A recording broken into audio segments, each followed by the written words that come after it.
ketrau teka ala bacun haba lu kena perang.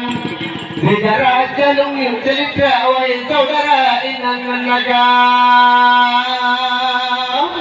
Di orang Aceh jamun cukup sengsara, jajahan Belanda di bawah tangan urang malam dalam sengsara mano imata sedih hanapan.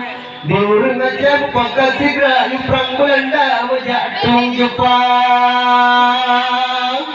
Belanda katalonan rawa disa, jiman kuasa sudah tu Jepang, datun setengah Jepang kuasa ada bayang ke Aceh susahan. Ada anak pada dudang kepula di harga dicok oleh Jepang. Di pajuh kedua ban yang suka di Aceh kema pajuh bapikan. Pajuh basagan mau kepilah yang ngebaulah ulpak hutan. Kudin matarong gejok diri mbak gejok kerja dengan kau badan. Sedih dagalan Aceh derita guni bang dalang gejok kerja pinggang. Pahlawan Aceh dunia mulia membakar sigara lawan Jepang. Jepang kata lawan nang roji isa Aceh mulia nang roji pulang. Oh bang gede pun gede Jawa Aceh mulia nang roji pulang. Di Pak Soekarno sudah di Jawa Aceh segera laju datang. Babu langkah segera bukan dah galung dengan lapar. Langkah kena ni ba ayanda Aceh dengan Jawa harap tajukan. Nyata bersatu Aceh dengan Jawa singgah Jepang bisa mengatau perang. Don 2000 ipa itamang dengan musambong 2002 karuna ngempung agam menenang cukup sengsara.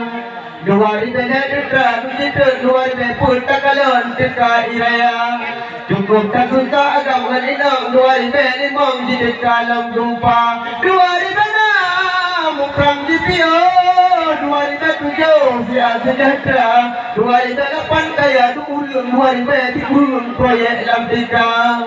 2000 kita aduh kekun ada orang adun tadi mudawa. 2012 cukup kawat ramal kiamat le manusia. Awat tajwa di bawah selatan raya gelembang di Eropante ayangan umi dengan agam habalung karang baju lukai. Nang raw Aceh nyotan roh tak sayang ni bak nang donyan tempat talahi. Nang raw kelebak indah tu bayang ni bak nang donyan tahu di mati. Rebak kita nyoji noga macam-macam. Nang raw kaman kata kurile untuk bilampur tak jadi moh padang ngejok tanah hudang tak jut ke pantai. Oh, dulu mau bagi terangkang ke pula